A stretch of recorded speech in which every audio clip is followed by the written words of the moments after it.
Xullas, aytib qo'yishim kerak, hammani o'zini tanish qassobi bo'ladi. Men ham doim Dilshod aka qassobdan olaman. Muhayyodagi bilasizlar, ko'pchilik taniydi mana o'zlari. Farg'onaga kelganimdan beri, uzoq yillardan beri shu akadan go'sht olib kelaman. O'shanga hozir hazil qilib 1 kilo shunday beraverasizmi deb kulishdik. O'sha gap aka. 1 kilo shunday beraverasa.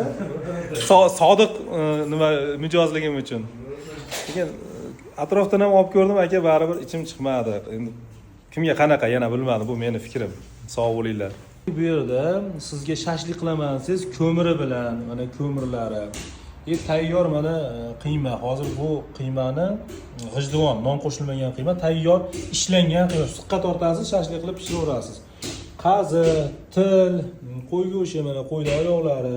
Undan tashqari choyxona guruchlar bozor narxida qimmat emas bu yerda. Lager guruch, mana qopi bilan guruchlar olib kelib qo'yishgan.